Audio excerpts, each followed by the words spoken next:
ताइवानी राष्ट्रपति के अमेरिका जाने से चीन एक बार फिर से तिलमिला गया है।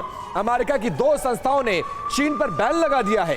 दोनों संस्थाओं ने राष्ट्रपति साई इंग वेन की मेजबानी की थी और उसके बाद चाइना पर बैन लगा दिया। राष्ट्रपति साई के अमेरिका जाने से इस वक्त चीन बहुत ज्यादा नाराज है। 5 अप्रैल को राष्ट्रपति साई इंग वेन अमेरिका गई थी और यूक्रेन की तर्ज पर ही चीन ताइवान को उकसा रहा है कि तुम युद्ध लड़ो, हम तुम्हारे साथ हैं। और देखिए, दुनिया में एक और वॉर फ्रंट खुल सकता है, यह अंदाजा और आशंका दोनों व्यक्त की जा रही है। और इन दोनों देशों के बीच जो दूसरा वॉर फ्रंट भी खुलेगा, उसके पीछे भी अमेरिका का हाथ बताया जा रहा है और अमेरिका का खड़ा होना बताया जा रहा है। क्योंकि ताइवान से चीन बौखलाया हुआ है। ताइवान को चीन अपना अभिन्न अंग मानता है और वो चाहता है कि एक बार फिर से ताइवान को चीन में मिला लिया जाए। लेकिन चीन के खिलाफ ताइवान बगावती रुख अपना रहा है लगातार, और इसके पीछे अमेरिका की वो शक्ति है, वो ताकत है, जिसकी बदौलत ताइवान छोटा सा मुल्क होने के बावजूद चीन को आंखें तरेर रहा है। राष्ट्रपति साई इंग वेन के अमेरिका जाने से बौखलाहट पे है चीन। चीन ने अमेरिका की 2 संस्थाओं को बैन कर दिया है। US think tank Hudson institute और रीगन लाइब्रेरी को फिलहाल चीन ने बैन कर दिया है। और साथ साथ आपको बताते चलें कि दोनों संस्थाओं ने साई इंग वेन की बैठक की, जो 5 अप्रैल को अमेरिका गई थी, उसकी मेजबानी की थी।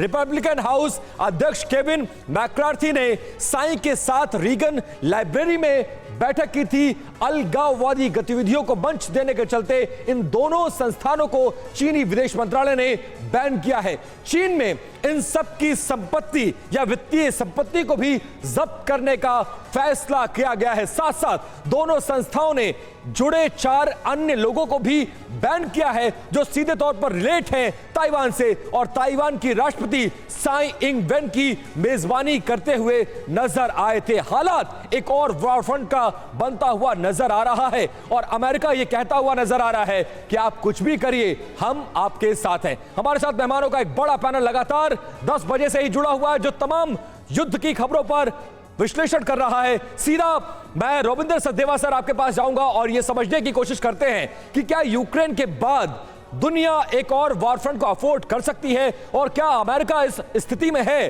कि यूक्रेन की मदद के साथ साथ अगर चीन ताइवान के बीच युद्ध होता है तो फिर उसकी मदद के लिए खुलेआम, जैसा वो यूक्रेन के साथ कर रहा है, ऐसी भूमिका में क्या नजर आ सकता है? लास्ट क्वेश्चन, यस, अमेरिका यह सोचता है कि वो दोनों फ्रंट पे यूरोप हो या साउथ चाइना सी हो, कहीं पर भी वो टोटल कंट्रोल करके लड़ सकता है। बट स्टेपिंग बैक, मेरे विचार से, आप कह रहे हैं तीसरा युद्ध चालू होगा, मेरे विचार से दुनिया आज की तारीख में तीसरे विश्व युद्ध के बीच में है। यह युद्ध ऑलरेडी चल रहा है। 1, उस पर आएंगे अलग से। सेकेंड, अगर ये साउथ चाइना सी वाला मामला बढ़ता है तो वो मैं कहूँगा कि चौथा विश्व युद्ध होने जा रहा है।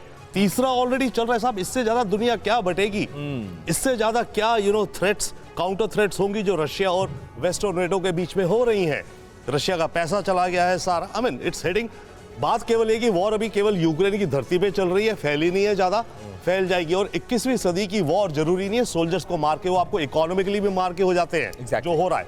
तो तीसरा युद्ध यहाँ चल रहा है जिसके बीच में हम है। चौथा युद्ध ये होगा और होके रहेगा। क्यों होके रहेगा? चाइना ने 2049 तक 100 साल कम्युनिस्ट पार्टी के ताइवान को अपने अंदर लेना है। शी जिनपिंग कह चुका है कि हमारी पीढ़ी की ये जिम्मेदारी है कि ताइवान की समस्या हम अगली पीढ़ी के लिए छोड़ के ना जाएं।